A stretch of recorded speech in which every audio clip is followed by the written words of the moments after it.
Is Dan going to do the obvious joke? We're here to talk about... Invincible Season 4 is finally here. We'll break it all down. Obvious spoilers, but we're going to get straight into all 3 episodes. So if you only watched episode 1 and you want to find out, or you haven't watched any of it, we are going to go into a bit of spoilers. Yeah, Omni-Man is Mark's father, spoilers. We've had the classic Amazon move of dropping 3 in 1 week. Yeah. I mean, it's better than...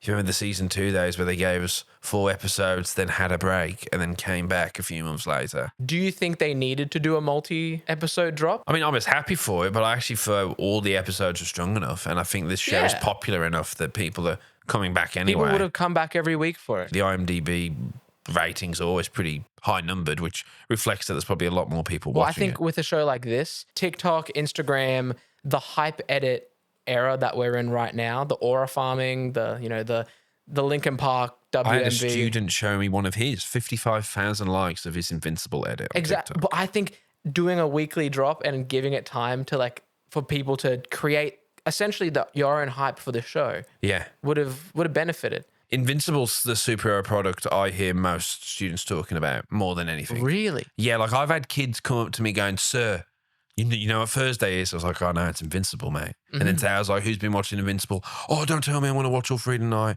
"Oh, I watched 2. I watched the 3rd one today." That's what's in the conversation for amongst teen boys. Why do you think that is? I think it's...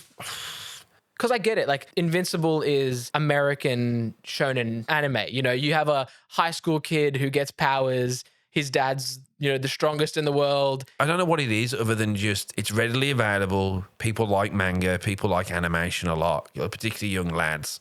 And it just has that right. Whenever I've heard them talking about it with my anecdotal evidence, it's always like, oh, what if this? Like, what if Battle Beast 4 or what if Invincible 4? Which is why that Invincible versus game is probably the perfect thing for them, that you actually get to clash these characters together and see what happens, which I'm happy with. But somewhat controversially, although I'm sure there's like 20 people who are watching who've watched all the other things, they won't be surprised to learn, Marco, that you weren't particularly into season 3 up until the Conquest fight. Correct. Generational hater. Yeah. Season 3 especially felt like nothing, something that brings you back for next week. And that's every single episode. And then until the Conquest. And then the Conquest fight, which I think could have been like another episode in length. Like, make it 2 episodes long. I wanted the Invincible War to be longer. Yeah, that was also just like 1 episode, right? Because then the joke of it's meant to be is that we've just had this epic season finale type thing, and now fucking Conquest is fucked up. Yeah. Like it's just the biggest inconvenience,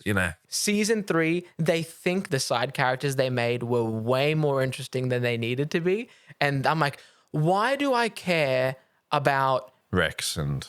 Look, Rex, I love Rex. So it's like looking back at things now with like all of Rex's thing, I'm like, I can appreciate him. But Debbie and Paul and their new love story and that kind of stuff. And like, you'll get like small snippets and after credit scenes of like stuff that doesn't pay off in any way. Like, okay, cool. Like, you have this big world full of characters, but like, we don't care about this. Well, you don't care about this. Okay, buddy. Yeah. What's your favorite Debbie and Paul scene? Yeah, I will agree. Okay, thanks, Steven. But it's because Debbie isn't fantastic in the book, in the comic book. When Nolan left her and she went through a depressive spiral. Yeah. Season 3 and 4, Debbie, is, I get it. It's not interesting. There's no way they're going to do what they do in the comics, though. And if they do, it's going to be hard. Interesting. Do you want to know what they... I'm going to guess, and you can just nod or not. Nolan comes back and just essentially is like, no, you are my conquest. And then it's just like... And she's fucking down to get dick. Oh, remember, we have to get to the part where we have to tell people to like, comment, and... My favorite character of all is like the Cecil stuff, because he's the only like realistic kind of character where... If someone was in that job. He's like, I have to think of everything. And you feel more for Cecil as the show goes, because he goes from like the manipulator to you feel for him, because you're like, if this was my job, I'd be doing everything I could as well. Like he just said, I'm not as hard as I look. Yeah. It's like the meme where it's like, oh, night shift isn't so bad, John 22. And it's like an old guy. And they revealed, because he did make a reference to it, that like he sleeps in a like purple... a back tank. Yeah, for like 1 hour a day or something, so he can just keep going. Like that's his sleep. It's just... So he's basically awake for 23 hours. Yeah. Yeah, so with this, we get like, it's the post-Invincible War, post-Conquest. Post-Angstrom. He's just going through the motions of life, just being a hero. I like this. The first, like, it was like a silent 10 minutes. With the music. It's just like, he's going through it. And I'm like, this is perfect. Yeah. The first couple of seasons was building up to like the first season was really like he wants to become a superhero, and then now it's like crashing down. Welcome to the reality of it wasn't as easy as you idolized your father making it look. What I love and what we do now in these 3 episodes is that the big Mark moment that happens where he just full on, he kills him.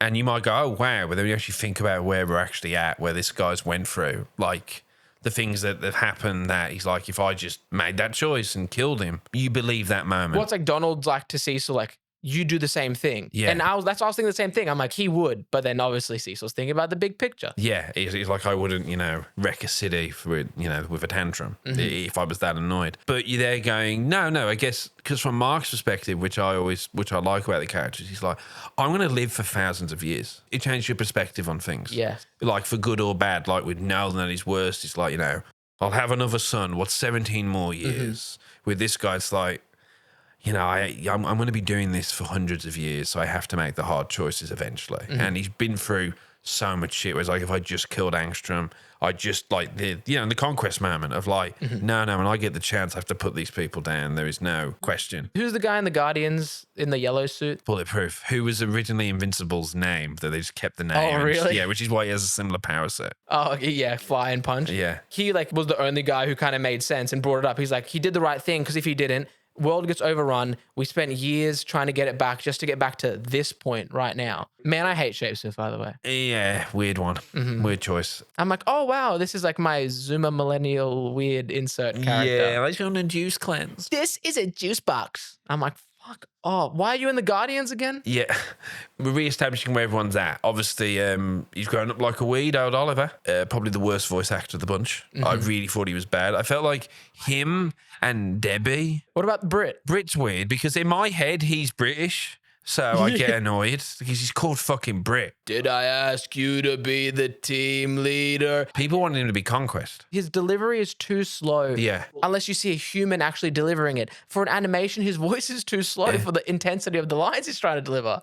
Debbie didn't sound like she was in the room with people in some of those lines. Yeah. And then I thought Oliver's foot. I stopped noticing it, but initially I thought that new voice actor, unless it's the same voice actor and he's just got older, it goes to show that like a good actor might not be a good voice actor. That's the voice acting community's biggest gripe for the last 10 years. And that they burn Mark Hamill. I mean, maybe he's busy, but they're burning him on the guy who makes the suits. It's like, surely you could use Mark Hamill for one of these other guys. Like you think you could get like capable. a Cecil level role or something. And then they've lost Siler, Zachary Quinto, for whatever reason. He's not the voice of Robot anymore because I really like Zachary Quinto as Robot. I like that when we have a flashback of Debbie with Omni-Man with his gigging in his new outfit. What was with his delivery? Well, that's the point because he's new. He's still not human. Yeah, I get it, but we've seen young Nolan and he doesn't talk like that. Yeah. He's like, what do you mean? Like, it sounds like they just like fed all his lines. At first I thought, oh, he's not sounding like himself. But then I went, oh, it's because they want him to be, he's fresh on the planet and he's speaking in that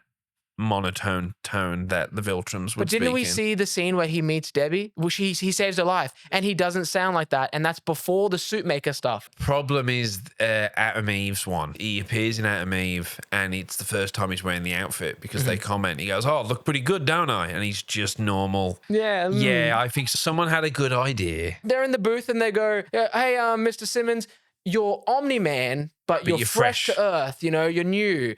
And they're like, pretend like you only just got there and you haven't been speaking the English language, presumably they speak on Viltrum. I think it also fails when arguably, the Viltrums are speaking relatively normal in the flashback. Yeah, but I get it. They have it's interesting when you watch them, they have an interesting way of speaking. Yeah.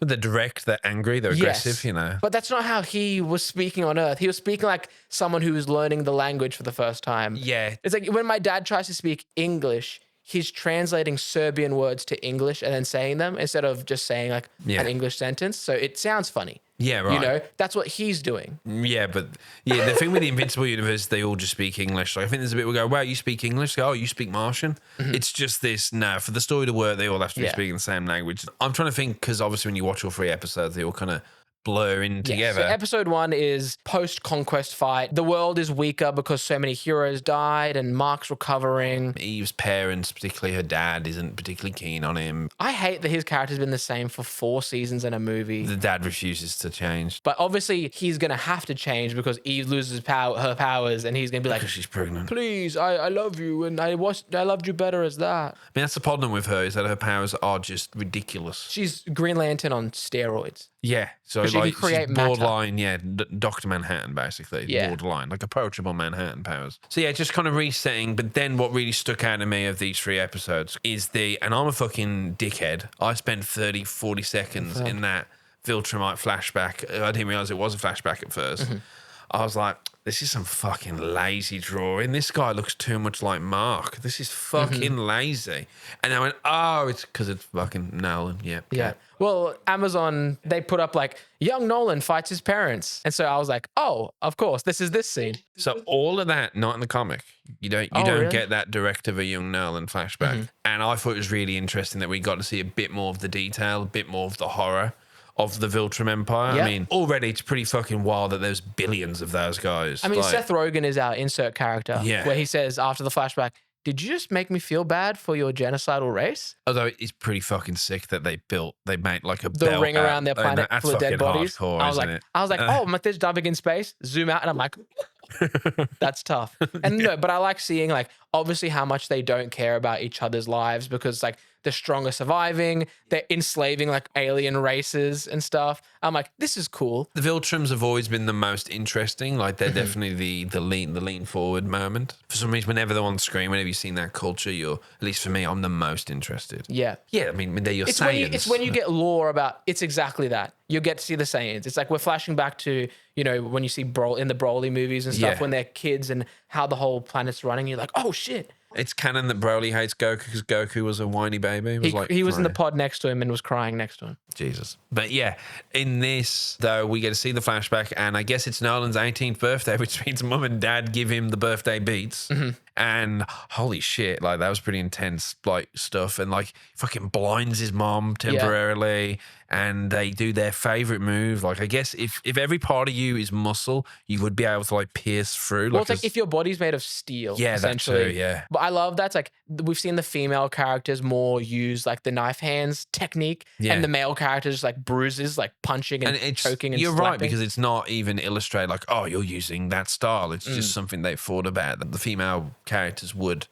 To see all of that and then to see that horror, even though these people are the ultimate genocidal maniacs, I just thought it was a really cool addition that we didn't get in the comic. In the comic, you just get like panels of flashbacks. Like you don't get literally see Nolan as he's like part of the pickup crew, basically. And like he gets infected and he survives. And by the end of it, it's like 50 odd. And then that's a whole Nolan Allen episode. Episode 2, Yeah, where they're on the Star Trek Voyager. Yes, very much. I'm like, is this Star Trek? And then like everyone's like, they're in red shirts and yellow shirts. I did like the idea because the Viltrum seem to really be about like only the strongest. If you died, you shouldn't have lived anyway. That maybe because Conquest was weaker, because even though he got over the disease, you're temporarily not as strong. Yes. That's why he how lost his arm and lost his eye. I feel like in like the pride of the Viltrum Empire, they would have went, you had your time, old man. But because they can't afford to lose, it feels like their culture wouldn't allow someone to have a fake arm. They'd be like, no, you either survive with one arm or you die. But who knows?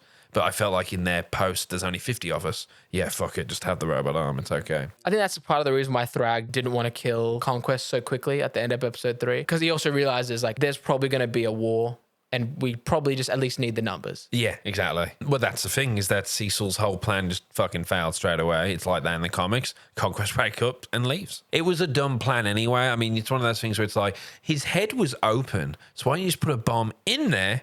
So then it could have regenerated. And then if he did fuck around, you actually could have killed him. Could have blew up his brain. Yeah. But whatever, you just kind of, accept it. I can imagine maybe that was why they dropped 3. I mean, it's weird because Amazon are really inconsistent. Sometimes they do drop 3 episodes for a new series. But I reckon The Boys, they probably only dropped 1. Yeah. Fallout was 1. And then they gave us all of Sherlock. Maybe they thought that, waiting a week for just a Nolan Allen episode might not be the best. Look, I didn't think that was the strongest episode. But because you knew you had one like left, you let it go because you're like, oh yeah, I've got another episode to come, so Very it's true. okay. But I was like, everything in this story could have been done in half the time. Yeah, I don't know why I had to see almost every. Okay, I mean the extension. I'm sorry, and they're like, huh? The whole 5-10 minutes of. I mean, I know you've got to emphasize that those like raptor things are really powerful. I thought that whole. I forget what it's like in the comic, but really they freeze that quickly. Yeah, the moment Dan the was sun saying is the same blocked. thing. And how big is the sun? Because if a plane flies in front of our sun, it's not like I suddenly get cold. So how big is that ship? How far away is the sun? That if anything blots it in a like relative, it wouldn't work that way. I mean, I think the closer the disc would be to the sun. But the highlight of that for me is the flashback stuff. Seeing his parents, seeing that his dad had a bit of sympathy for him more than the mum, and was like, fuck you both. Yeah. I hope you're dead. And then obviously we get into episode 3, which is, we have like 2 plots going on. We have, I'm sure it's your favourite thing in the world, Marco. What's that? Rock gangster, not Luke Cage. Oh, yes. Fighting the dragon guy again. It's like, oh, great. I was really looking forward to this one. Once again, I don't recall it being this extensive in the comic, but maybe I'm wrong. Yeah, I thought that stuff was probably the most uninteresting of the... Like, as ever, I just don't care enough for that guy. That's a thing with Invincible that I don't really enjoy, is like they're trying to show 2 things are happening at once. There's everything that's happening on Earth that Mark had to originally deal with and is still kind of tied to, but then there's the greater threat of the universe happening. So we're seeing both these things, and we're like, this is so silly and inconsequential. The Viltrumites are coming, blah, blah, blah, war. But then it's like the show harps on it for so long, like it's like an entirety of an episode, so you're just like, far out, like I don't care about this stuff because there is the cooler stuff there. Make it work like that. This is like, you know, the Doc Seismic of this episode. My favorite thing is they allude to things. Doc Seismic, does it. She does it where it's like a prophecy of something bigger that's going to happen. The demon people under Earth, like, you know, every villain or like main villain squad, even her, she's like, no, I need to do this. I need to stop it from happening. Nothing is going to happen from that. It makes it way more important than it has to be. And none of these things are going to get payoffs. The council is going to be such a big thing on Earth, or like the council of villains. It's like, that's not going to happen. Yeah, I don't remember it. Once again, don't remember it because the stuff that stuck out at me was the direct mark against the Viltrum That's what I'm saying. It's like Empire no one actually stuff. cares about that stuff. We care about the stuff that's Invincible and the Viltrumites. Yeah, because that's the... Yeah. Mark is being struck with that there's right and wrong. Like, Cecil's out here deciding like, oh yeah, this guy's fucked, but the stuff he's doing can benefit us. So he's currently making super soldiers out of the dead Invincibles from other universes, which, yeah, can make sense if you're trying to prepare for a Viltrum invasion. You want as much as you can get. Like, Mark's realizing at the same time that he's just another asset, like another pawn in Cecil's game. And he's trying to make more decisions. So him killing that guy is him going, yeah, it's him making a decision that he has those hard moments. But you do see him making those decisions, which I like. That's something I do enjoy, is he's not just like, bang, kills him. He's really waiting till the last second for Bulletproof to get there. And he's like, I've waited long enough, it can't. And it's crazy because, you know, he was chastising Oliver last season because Oliver killed the blue twins. But I was there, obviously, as a non-emotional, you know, because I'm just watching a cartoon. I'm like, no, like, these two kept turning up and causing shit. Yeah. If you had just killed them, Angstrom wouldn't have been able to have, you know, all that stuff. So it's like he was in some ways right, but it comes from that perspective of, I lived for hundreds of years, so therefore me killing you doesn't mean much because, you know, it doesn't matter. Rudy gets that little moment in the showers with Monster Girl. Yeah. At the start of episode 3, where he's like, we're not actually stopping these guys for good. Like, what are we actually doing, you know? You're doing a lot of setup, and I don't think we're going to get payoff. And people are going to be like, just you wait. Yeah, I'm sure the end of episode 6, 7, and 8, the last 10 minutes of 6 and 7, and all of episode 8 will be great. Don't forget that you got 6.5 episodes of nothing happening with horrible animation. We're going to get into this now. No, we're unpacking this now. No, the animation. Look, here's the thing. Yeah, when you're watching JJK, I'm not comparing it to JJK. Stop putting money towards voice actors. particularly like famous voice actors, it's not like look, Walton Goggins doing a wonderful job as Cecil. Like, I heard his voice when I was reading it. But then I'm here going, you got Mark Hamill, who is more of, arguably, well, obviously he's Luke Skywalker, but I think he's probably got more voice credits than he has screen credits at Yeah, this point. yeah. He's a really versatile voice actor. Why not get him in to do one or two more other people? I'm pretty sure Troy Baker was Nolan's dad in this. It's like, you got Troy Baker doing just a minor role. He should be a major role. He's a voice He had actor. 2 lines. Like, Yeah, really. and it's wild that, like, I mean, is it as simple as going, if you had cheaper actors, more day players, then you could have put more money? Is it like that? Like, Invincible gets given $10 million an episode, and it's up to you how you spend it. Or is that what you're saying? I don't know if that's how it works. I'm not saying the allocation is bad. I mean, It probably is, when though. you I boil mean, it down, you don't need yeah. this many But famous names. I don't know. I think it's like that. I think Hollywood's just blowing their money on dumb stuff and nepotism, and let's just churn it out. And it doesn't make sense to me when I've seen stuff made for less look better. It's your steak is too juicy, your lobster's too buttery. We have Invincible. You're getting a show that is good, and I like the show. Yeah. But it just sucks that it could be better. The Big Les show was made on MS Paint. How could it be better for you? This, like, because what annoys me is that the images of the comics, some of them are so striking, and they look flat and crap in this. I can open any page from a JJK manga, and the panel and the anime will look the same. The internet is bringing a lot of it to attention, which is making me so angry, because like a snowballing effect, because I keep seeing it happening in things, is I'm hating that they're drawing backgrounds where it's like, no, it's like a Charlie Chaplin movie. There's like some pictures of like Alan. It was like a really close up on him, and it was so dark. And then as he moves back, the lines get thinner, and it's like, no, that's the actual drawing. I did get a bit freaked out because the opening shot of Mark is just a still of Mark lying in space. I was like, oh no. But then it cut to, thankfully, the hair was moving. It's like, that's their little trick, is like when you see a character at Movie World, they can't be still, otherwise they look dead. So it's like, depending on who does caricature work, I've done it before.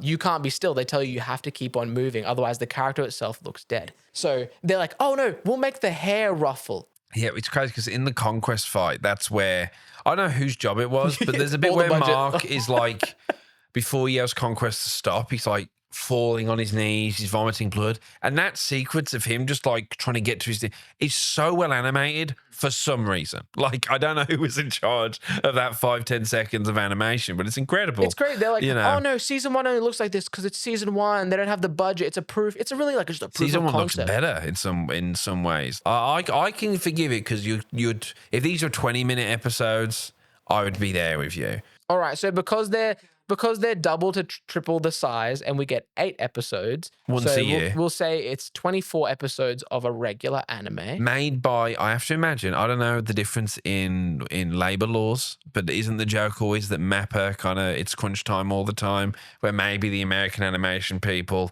have more 9-to-5 situations? And maybe the talent, I would argue maybe Japanese animators are more talented. And what annoys me is that visually the comics do look, for me, what kills it for me is the lighting. And overall the color too. The color can be just a little bit washed. This looks worse than the shows I'd watch on Roller Coaster or Cheese TV. Avatar: The Last Airbender came out 20 years ago and looks better than this. You can't talk to me about talent when you don't think the technology leap in 20 years could make up for even a talent lost in the last 20 years. Go watch the Big Les show which was free on YouTube, and one guy made it in his second room in MS Paint, and it has more frames than some of these. And I don't hate it. I don't hate the show. I'm just angry because it could be better. Dinosaurus, put up the Dinosaurus, what he looks like in the comics and what he looks like in the show. Has Mark outpowered Omni-Man at this point? Like, is he stronger? Not at this point, but we're getting there because it's never quite clear. What we saw, which I love the most, is that, as you see, that they're so analytical in how they fight. They actually don't fight for anything other than just to fight. And the reason why, oh mate, he has that bit of human in him. Like, my favourite bit of the Conquest fight is his genuine surprise when Mark bites him. That the idea that someone would bite him, that they would have, like, maybe they've ironed out that, like, human, the what's it called, like the caveman need to survive that we all still have, that the Viltrums don't have. So that genuine surprise that it wouldn't occur to him that someone would bite him. Nolan, without even knowing where Mark's been, went, Mark's almost as strong as me. He doesn't know that Mark, like, with like major help, killed Conquest or like defeated Conquest. So right now maybe he'd be like, oh shit. But yeah, that's a good question. I enjoyed seeing Mummy and Nisa again. When Conquest is like bowing Yeah, down, yeah. she's in the back left. You don't know how old Conquest is because in season 1, where Nolan's telling him about the Great Purge, Conquest is there looking old as shit still. So you're like, how old is it? I don't even know if Viltrums can die of old age. I think they just, True, yeah. I think they just slow down that much. Well, it's like the guy who's like the president of the Galactic. He's like an old man. Oh, yeah. And he's But from like the before times. Yeah, you know? before the Great Purge, which I think is already, I mean, they're already a bit iffy on the timeline, but it's before Nolan's time. Nolan's like borderline 1,000 years old, I think. Like not at least 500 years old. Like it's pretty wild. I love that they have a term for when they grow out the rest of their facial hair and they have to rip it all off in one smooth motion. Yeah, and then the mustache is a cultural point. Even their ships look like they had mustaches. Really? I didn't Yeah, they notice had that. like 2 little black bits. I was like, really? Were you surprised by Adam and Eve's pregnancy? Did you expect it? You're like, I she's thought obviously a just bit gonna be about pregnant. it when Rudy was messing with her DNA. I'm like, what could mess with her? Like, a baby. A baby, yes. There we go. And then obviously Rex and Monster Girl have went to that other universe and they Yes. are stuck there. And by God, I hope it's not as fucking boring as it was in the comics. I really didn't like that. We have a whole sequence of what they got up to. I'm just hoping it's a way for them to just age them up and then they come back. That's a solid guess right there, Marco. Yeah. I think overall it's more Invincible.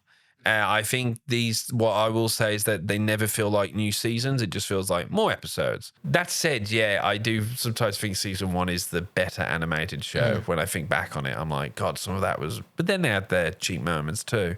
I think Invincible's animation is always like, we're going to make sure we hit it. So when Nolan kills the guy into the globe, it's a well-animated sequence. But when Nolan's just like lying in bed recovering, it's still images removing mouths. I think they do a few cheats. And they go, the audience doesn't care. As long as the fights are well made, that's all that matters. Oh, that was it. I like the doubling up of the punching someone who's already down. Like his mum was doing it to him. Yeah. And then we saw that, whatever he's called, the rock guy's Titan. doing it. Don't ever fuck with my family. And then Mark does it directly again. I'm not sure why they had to have it mirror those two. Like, who cares what Titan's going through? That's my thing. I do not give a shit about Titan's order stuff. And I don't know why. And I thought the demon setup of season 3 was for Conquest. Yeah. I think a lot of people assume that. Yeah. So when Conquest just woke and flew, I went, what's the demon stuff for then? Is it for Mark? They're going to try and take... It's for nobody, Stephen. But I'm why set it sorry. up if it's not going to... I went through this already, but I'm Yeah, not going I through know, it again. I know. They say stuff to be like, they get people out of their chair a little bit. Yeah. I have to watch the next one, and it never gets referenced again. It's weird that they haven't got fucking Punisher in there voicing one of these characters. Let me tell you something, Omni Man. Let me tell you something. Oh, God, fucking frag. Like, that was it, Oh, you're going to try and save them, but then it's going to breed out again. Oh, boo, boo. Yeah, boo fucking hell. We live for 10,000 years. What's with dudes taking naps? That's a great it. clip. More Invincible is good, and I enjoy it, and it's better than the regular slop that we get. It just makes me angry sometimes when I'm like, you're making millions. Let's start feeding the gerbils a little bit more. Like, let's just go a bit more high effort. I just wish they would be like, okay, it's season 4. It's our probably the peak of what everything's kind of been building up to. Let's just do more. I think overall it was more good Invincible. I'm not here fucking yelling peak, but for me the highlight was the Nolan flashback stuff. I thought that stuff was great. The best part about any show where you're so interested in the lore is when they actually are like, here's some the lore lore. for you guys. Yeah. Whoa. Yeah, I think the ultimate. I think you're right. Is that I think we're being honest here, guys. Maybe you put this in the comments. You are just waiting for the Viltrumite shit. I mean, I was doing that. I've been doing that the whole time, and I love the show. Even in the comics, I was like, just get rid of the fucking Viltrum shit. Like, it's what's the hook for me is evil Krypton is what's got me into this, or it's the Saiyans. Yeah. So be honest with yourself. Are you really fucking excited for whatever the Order has planned with the guy with the same fucking, it's me, vocoder?